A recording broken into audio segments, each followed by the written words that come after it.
नमस्ते प्रणाम हम अलकार्या सभी कोई के गोड़ छुके गोड़ लागत तनी बहुत सारा रोलक झूमर का सुननी जात। अब एगो रोलों के सुनावत तनी बेटी के नहान और कपड़ा पहनाने वाला तो रोलक सुनी जा। साड़ी पहनानी सा बेटी हो साड़ी पापा के खरीदल हो साड़ी मम्मी के बरावल हो। साड़ी पहनानी सा बेटी हो साड़ी पापा के खरीदल हो साड़ी मम्मी के बरावल हो। साड़ी पहनाया रोही बेटी हो साड़ी भैया के खरीदल हो साड़ी भाभी के बरावल हो। साड़ी पहना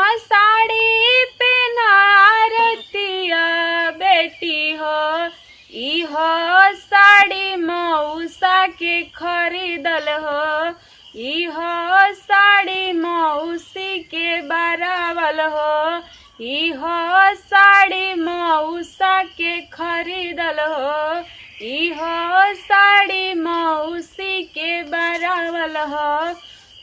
साड़ी पहना सुजाता बेटी हो साड़ी फूफा के खरीदल हो साड़ी फुआ के बरावल हो साड़ी फूफा के खरीदल हो साड़ी फुआ के बरावल हो। साड़ी पहना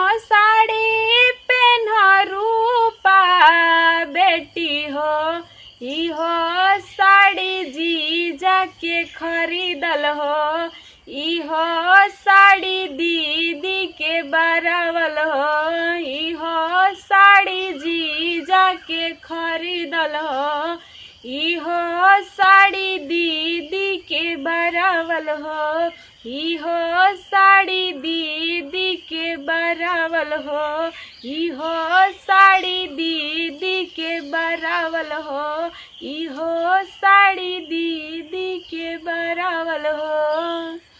नमस्ते प्रणाम हम अलकार्या रुआ लोगी गीत सुनले भी होखम जा कोनो गलती तो माफ करब जा और ऐसा ही अपन प्यार बनौले रखी जा और वो लोग देखत रही जा झूमर गीत भोजपुरी अच्छा लगे तो लाइक कमेंट शेयर करो और मत भूलें जाओ हमने के चैनल पर अगर नया बने तो हमने के चैनल के सब्सक्राइब करी झूमर गीत भोजपुरी के। तो चलिए एक साथ ले तनी विदाई अगला वीडियो में फिर से मिलल जाई। एगो आवश्यक सूचना कि अगर हमारे कॉमेडी वीडियो देखल चाहत नहीं जाता हमने के चैनल बटे हमारे भोजी 2020 तो वो लोग सर्च करी जा और देखी जा हमारे वीडियो कॉमेडी वीडियो।